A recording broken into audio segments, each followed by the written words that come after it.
recording.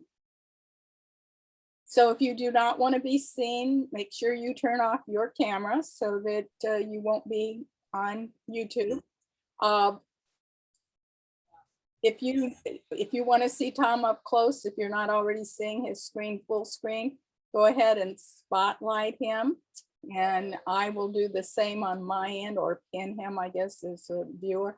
And I will pin him so that you should be seeing mostly his screen.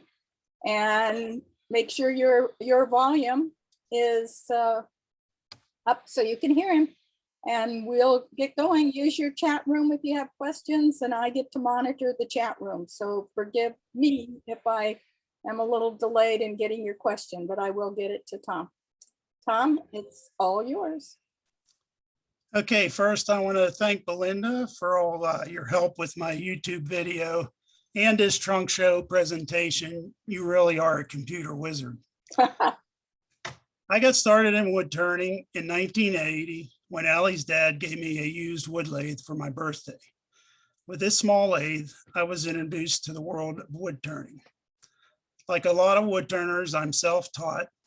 I like to read books on wood turning and watch demonstrations on YouTube. I've always worked in some type of business involving wood. I apprenticed with a cabinet maker during and after high school, and I also received a journeyman certificate with the Pennsylvania Home Builders Association. I've had too many employers to list all, but I've gained a lot of experience from installing custom trim in new homes and building curved staircases. My last employer was St. Francis University in Loretto, Pennsylvania, where I was a cabinet maker. I repaired anything from broken dorm chairs, desks, and beds to campus apartment furniture. But I also built some interesting custom pieces for use by professors in university administration. I designed and made a cherry information desk for the president's secretary, oak podiums to house equipment for small smart classrooms, an information desk for the Student Union Center, custom cabinetry for professors' offices, and a large cross that hung in the basketball court of the field house. It measured 6 feet wide by 12 foot long and was made from bloodwood veneer and maple veneer on plywood.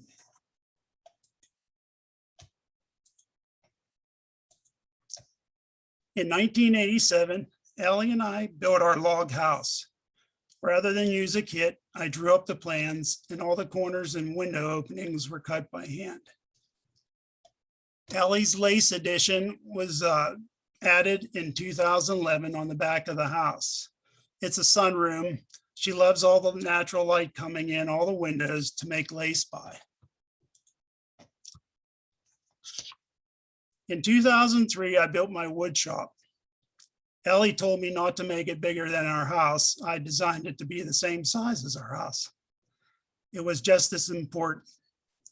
This is when I started Designs by Marguccio. Originally as a part-time custom cabinet shop, I worked on projects after my day job at St. Francis University. One of the largest jobs I had in my shop was building a curved staircase in cherry. The photo on the left is the staircase being assembled in my shop, and the photo on the right is the finished product. It took me 9 months to complete. In the year 2000, Ellie started learning how to make bobbin lace. Since she needed bobbins, I started turning bobbins. I found an antique treadle lathe in 2004 and started demonstrating with our lace group, Five Rivers Bobbin Lace Makers.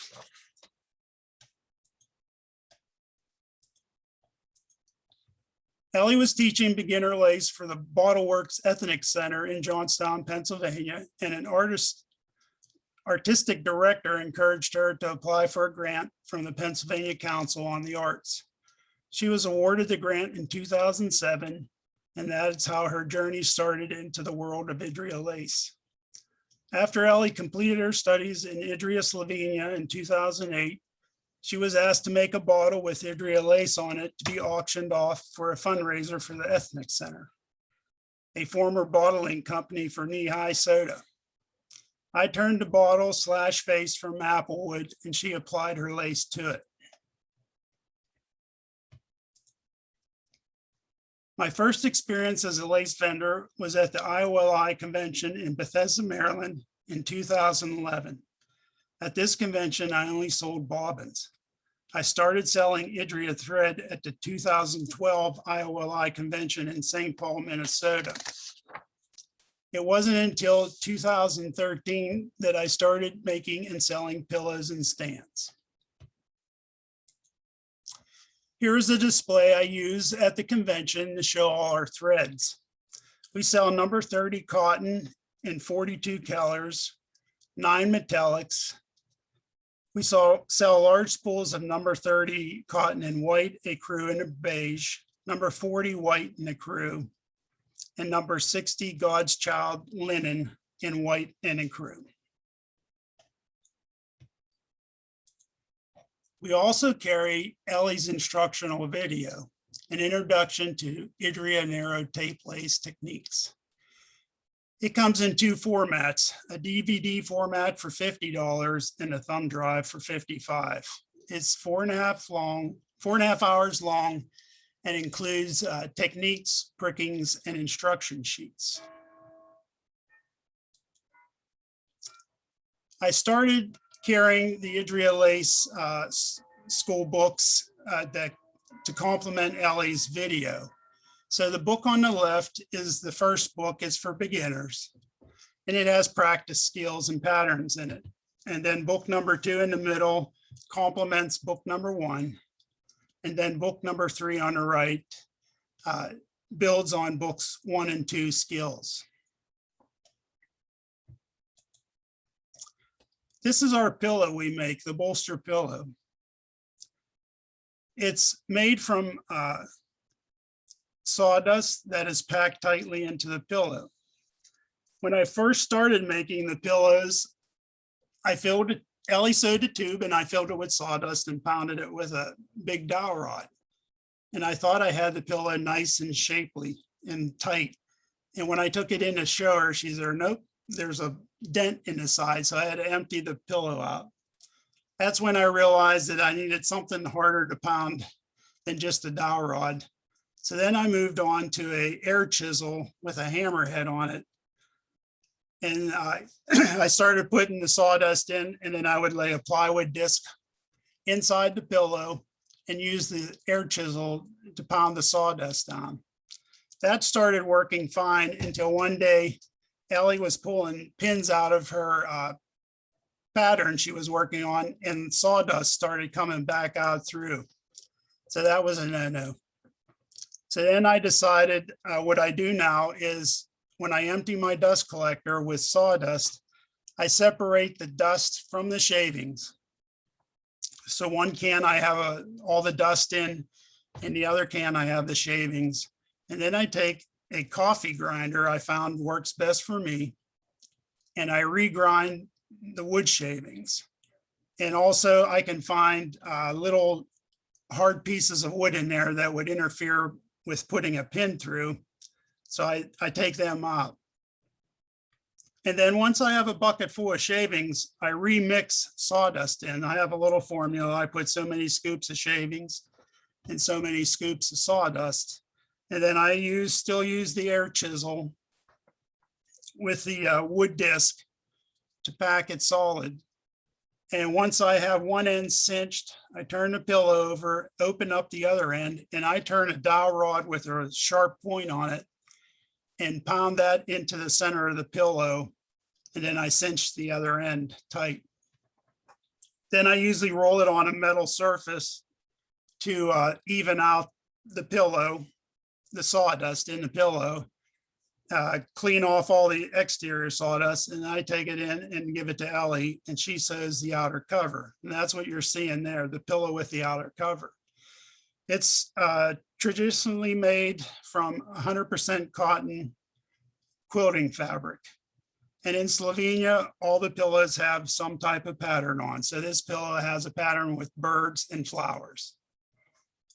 The little box the pillow sits in is our way of using the pillow on the table.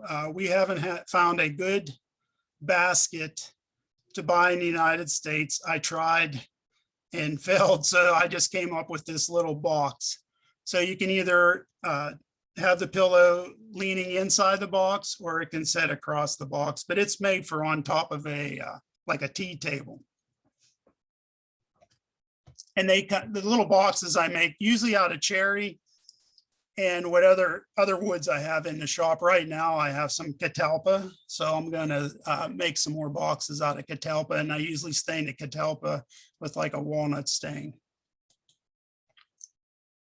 This is the stand I designed when we were in Idria for the I.O.L.I convention in 2016. While I was taking classes, I walked around town and there was a lace fair going on.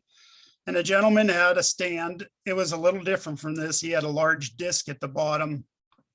And I thought that would wobble too much. So I designed this stand. It comes apart into 3 pieces. The legs come off the bottom. You have your center column post, which is adjustable. And then the basket on top, which rotates 360 degrees. And Ellie really likes the rotation of the basket because she says she doesn't have to prop her pillow anymore. If she wants to move to a different location on the pattern, she just turns the basket. Sorry about that. Let me get a drink. The stand is made from Baltic birch plywood, which is then has a light early American stain on it. These are the cover cloths we carry from the Idria Lace School. You know, they come in 4 colors and they have a Idria Lace pattern screen printed on them. These are the Idria bobbins I designed. Ellie's dad's cousin, Julia, who got Ellie into lace making also, sent a bobbin over, and I used it as a pattern. You can tell that the bobbin is very large. Idria bobbins are almost 6 inches long. And the head of the bobbin where the thread goes is very large. It takes a large amount of thread. I usually make them in 3 different woods: cherry, hickory, and walnut, which are native to Pennsylvania. The bobbins on the left are made from cherry. The bobbins in the middle are made from hickory. If you like a lot of wood variation, hickory is the way to go. I displayed 3 bobbins here, and you can see the one on the right is white, but with a black streak through it. And the other bobbins are on the lighter brown side. And then the bobbins on the right are made from walnut. After this slideshow presentation, I was going to show how we wind the bobbins. I have an Idria bobbin with thread on it. These are my Dutch bobbins I turned. I usually don't stock them, but for the convention, I have about 48 of them right now. I'm still turning them. The one on the left is purple wood, or purple heart, sorry. The middle bobbin is made from canary wood, which is unusual. It has a yellow tint with red stripes through it. And then the bobbin on the right is Brazilian tulip wood. If you're interested in the bench bobbins, you can email me and I can send you pictures of the ones that I have made. These are some other bobbins I turned. The top one is Cantu. It's made from a pattern that Betty Manfrey sent me. And then the middle one is a Dutch bobbin, and then the Midland. But the main bobbin I focus on is the Idria bobbin. Now these are crochet hooks we carry. The middle one is the standard crochet hook that's carried by or sold by the Idria Lace School. It's a 0.6 with a plastic handle. So the top one, I turned a wooden design that looks like the Idria bobbin and inserted the 0.6 crochet hook. And Ellie tells me that she uses the bottom end, the flat end, as a pin pusher. And then we carry Idria pins. They're 0.6 by 30 millimeter. they're used on the bolster pillow. Now, this was a special project I did in March for a lace maker in our group. She wanted a sturdy stand to hold her block pillow, which was made by Tom U.L.I. So I designed this stand. It's made from walnut. And I started out, the centerpiece that's the main piece that the legs are connected to is actually a hexagon I glued out of, I joined 8 pieces of walnut. And then I set the hexagon on my lathe and made that turning part on the upper part and left the lower section square to dovetail my legs into. And then the center post is also an octagon I cut. And then the top is made to adjust to any size of pillow. Her pillow was quite large. It was 24.5 inches square. If you see the photo on the right, I also made the top, you can tilt. So if you want to tilt your pillow a little bit, and that's what this lace maker likes to do, it's more comfortable for her. She tilts her pillow. And she was rather tall. She's about 6 foot tall. So this stand is quite high. Her working height is 31 inches off the floor. And she sent me some pictures of her pillow. So she has the cookie pillow on the left and her block pillow on the right. And that's the end of my presentation.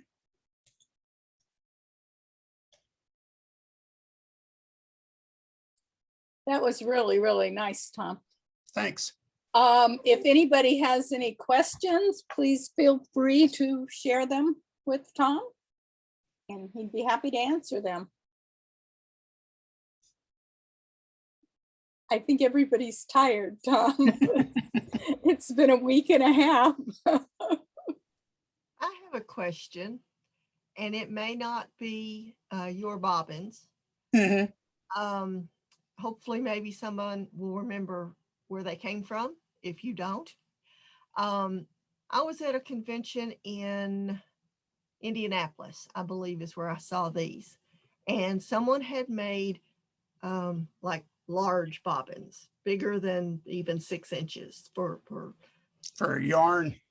I don't know that it was necessarily for yarn. What I'm looking to do is take a round straw bale and pricking on it, and use basically what would either be the size rope, I guess would be the best phrase for it, that you could make a clothesline out of, or even bigger. I mean, you know, it's hard to tell.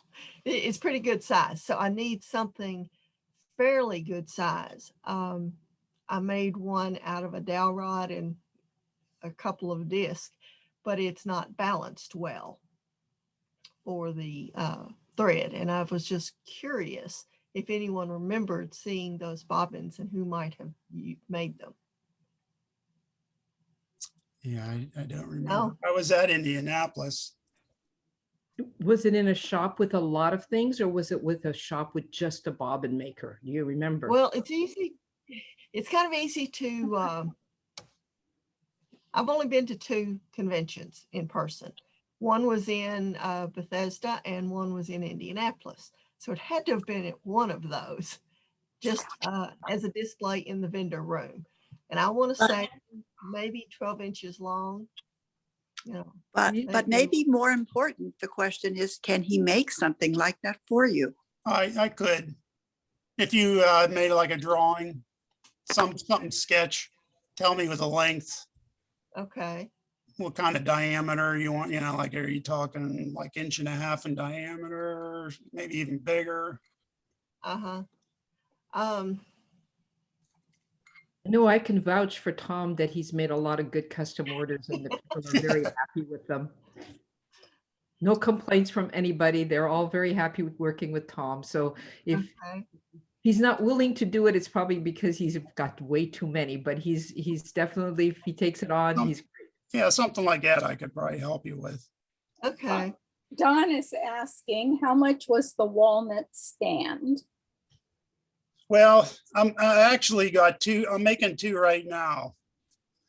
I have them on the website. I had to raise the price to 475 because lumber just went through the roof. I made one for the lady in March, and Sumi wanted one. She ordered one from me, and I think it's Jane Armstrong from North Carolina.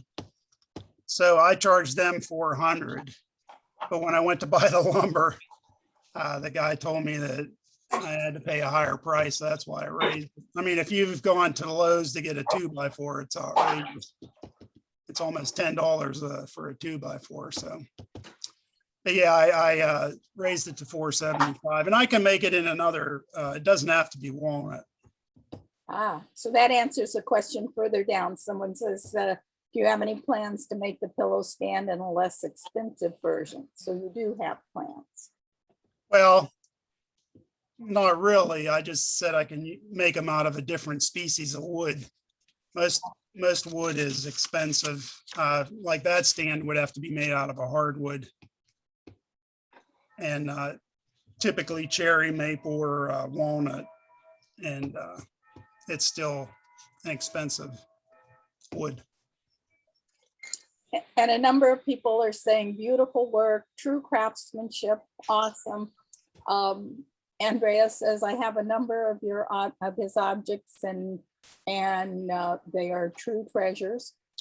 The craftsmanship is absolutely worth the price. So you have a group of fans here. I wanted to talk about the Idria bobbin. We get a lot of questions on how much thread should be on there. And Ellie always says you have to, I don't know if you can see it, the full head has to be, the head has to be really full of thread. So what I've been doing, and plus it's wound counterclockwise. So I think that's different from the other bobbins. So what I've been suggesting, if someone orders bobbins off of me, I've been winding them for them. And if they want to, if they don't want to be bothered with filling them up, because we have a hand winder. I have an electric one in the works, but I haven't gotten around to it yet. But the hand winder, I can do pretty good on it. So, and it helps Ellie if she's, it was especially when she was going to in-person classes, because that way the person could start right off the bat with their bobbins full. Didn't have to sit in class and try to wind them while she was teaching. And Tom, we have, oh, sorry, go ahead. Oh, go ahead. Well, Barbara is saying that her sister gave her some small pieces of exotic woods. Would you be willing to make bobbins out of this wood? What kind? Barbara, can you answer that? Barbara, if you're, I can't see anybody other than people. If you're there, you might be muted if you're trying to answer. If they're bench or she says she'll have to look it up. Okay. Because I have done some I think they were Slovak. I've done Russian for Jean. Didn't I do Russian for you? So if you send me a sample, I can duplicate them. Terrific. It's exotic woods, not exotic bobbins. Right. Yeah, I understand that. Okay. Do you know what type of bobbin it is? I would be happy with Russian bobbins. The ones that I turned were just like a pencil. Is that what you're talking? Well, I can send you a sample or yeah, that would work. Okay, well, I'll find the woods and get back to you. Sure. Thank you. If I can butt in here a little bit, Sure. the Russian bobbins are absolutely fabulous because they are small and it's like working with wind chimes. They are beautiful.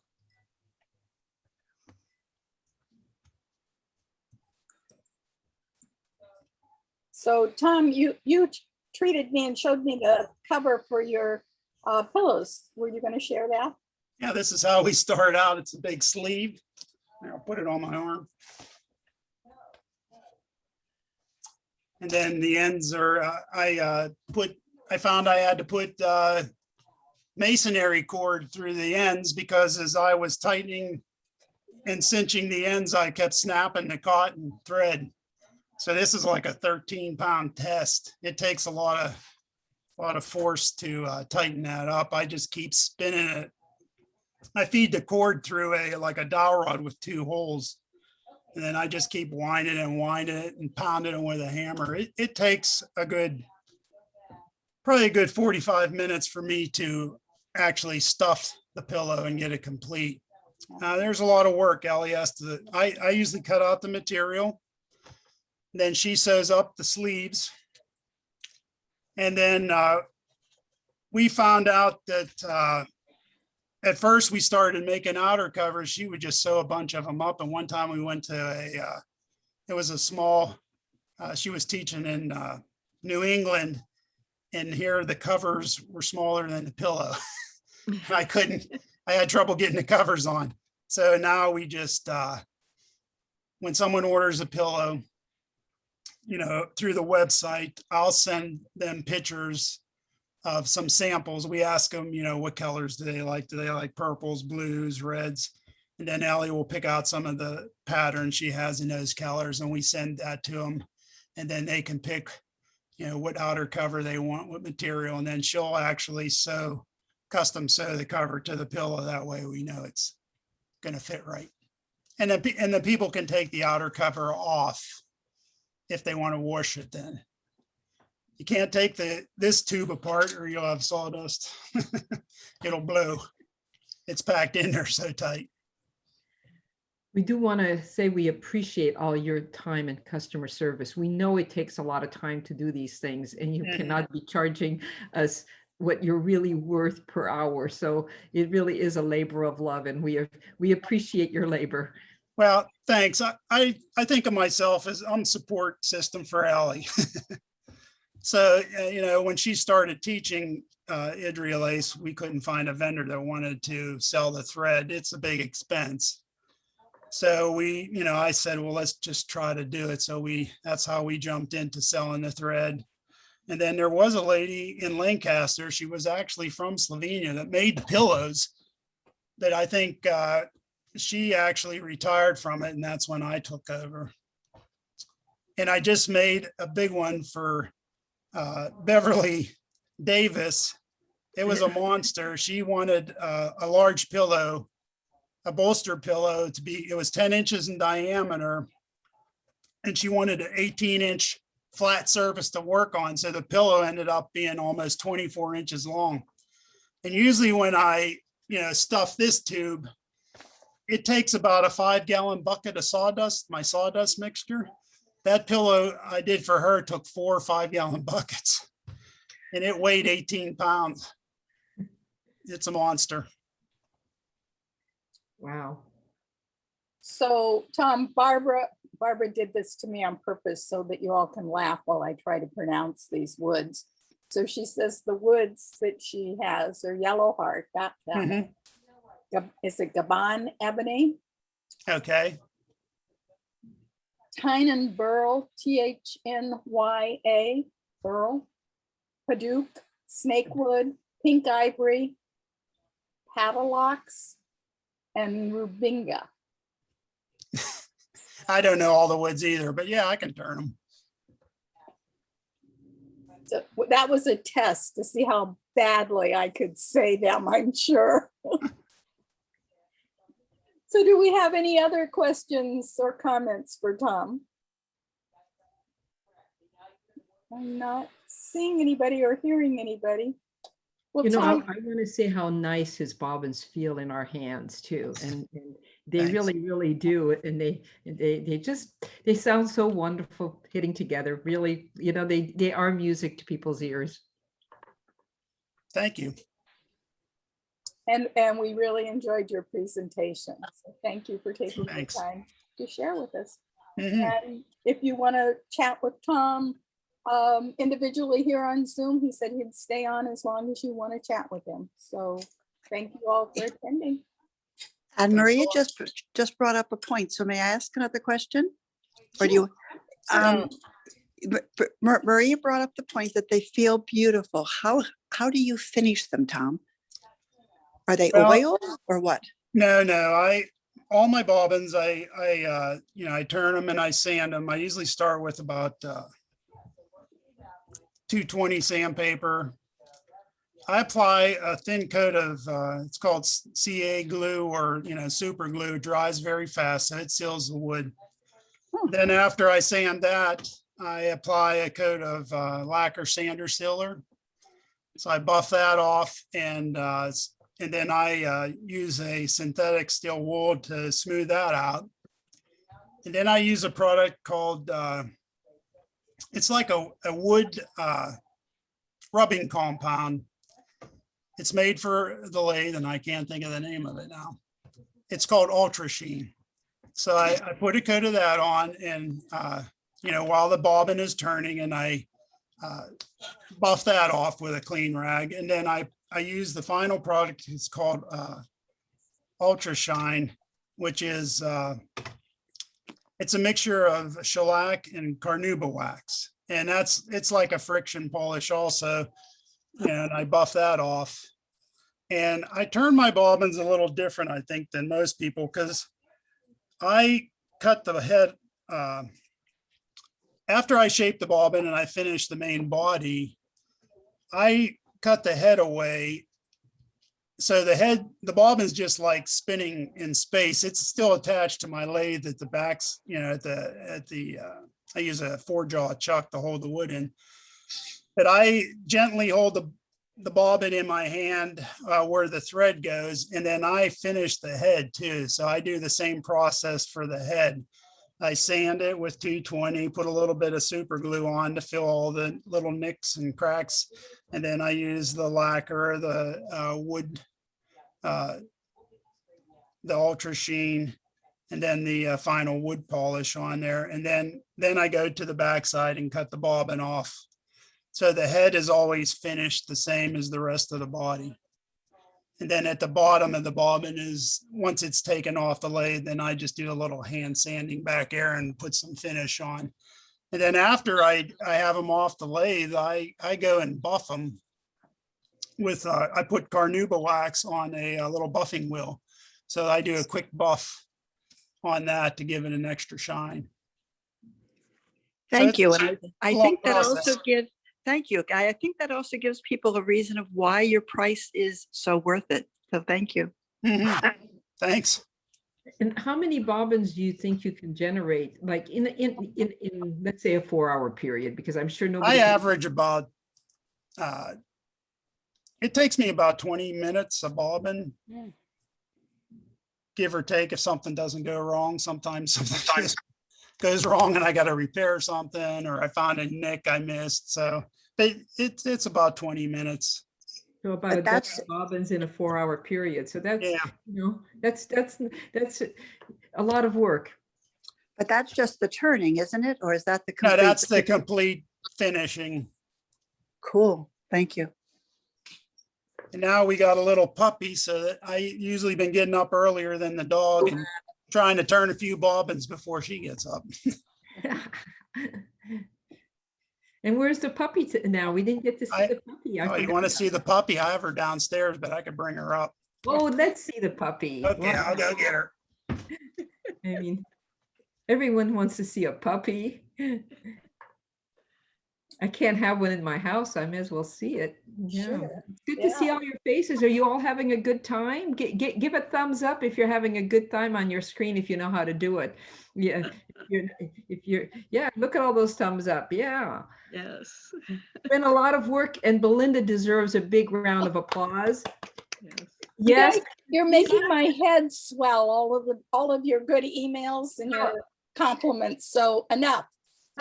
Yeah, but you know, how many people would chair a convention and be in charge of the vending room as well? Let's face it, that's pretty fabulous, Belinda. And I know your husband is going to be glad when this week is over with, and maybe he has a little bit of your time. Oh, look at the cutie. She's a miniature schnauzer, and Ellie named her Lacey. Let me pin him close. I can't believe it, Tom. That's the only dog we ever owned, is a miniature schnauzer. Yeah, this is our fourth one. Wow. And she's, we've always had a salt and pepper one, and this one's black and white. But she's feisty. She just turned a year in June. So she's given us a good run for our money. So sweet. I want to hold still. Nah, Well, it's good to get you out from behind the lathe for a little bit. Take her Oh, out yeah. for a walk. yeah, I gotta take her for walks, throw the ball.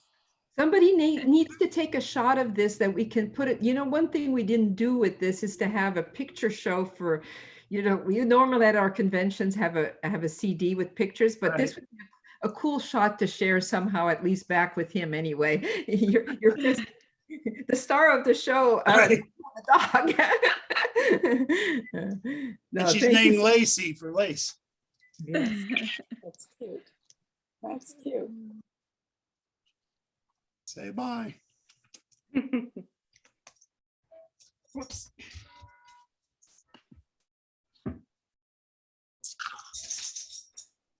Anybody have any other questions?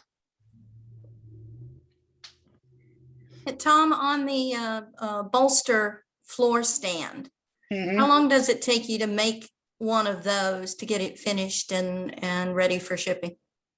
Well, I actually have about 10. Last year before the convention got, canceled, I was working on them. So I usually mass produce those. So I have a good stock of those, but it takes me, probably takes me about 3 or 4 days to get, if I just worked on one. But like I said, I work on a lot of them. And then then they're done. So it took me probably 3 weeks to do, like I said, I have 10 of them. So if you're interested, you could, they're on the website. Oh, yeah, I mentioned it to you in my email. So yeah, I'm definitely interested. Is this Robin? Yeah. How do I get back to the screen? Which screen, Tom? Just so I could see everybody. Go up to view. Yeah, up to view and click gallery. Oh, in your top okay, right there hand. we go. Yeah. Whoops. Yeah, unfortunately, shipping is crazy anymore. Yeah, it's gotten as crazy as the wood costs. Right, right. And the customer service is not very good either on the shipping. Yeah, I usually use FedEx for the big items, and then if I'm, the small stuff, I try to put in use the flat rate boxes. So they go through the post office, which those aren't too bad, but it's the big stuff. Well, one of the problems that I have with shipping is we have a hacienda style home with a courtyard, and delivery drivers always want to drop it at the entrance to the courtyard, which is next to my husband's barbecue, instead of bringing it up to the door where it's covered.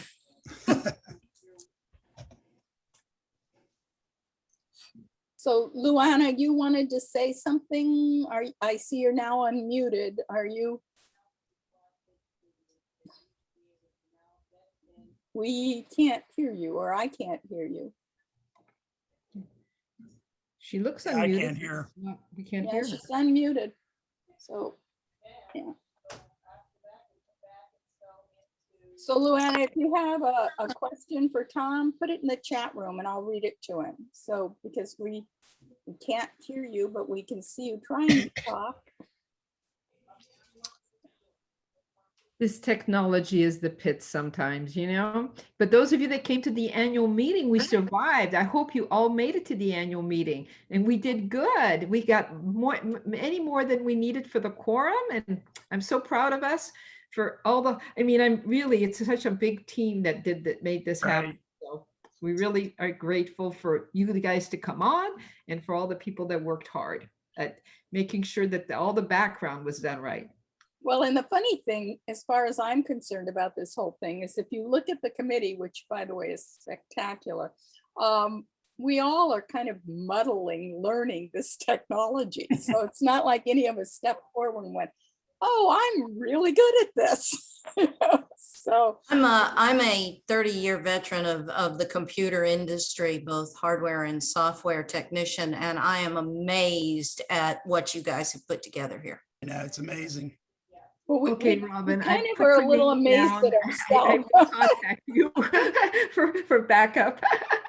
Please feel free to do so. I'm retired now, so I still keep my hand in a bit, but now I get to play at what I enjoy, which is, my lace and weaving, as I mentioned to you, Maria, before.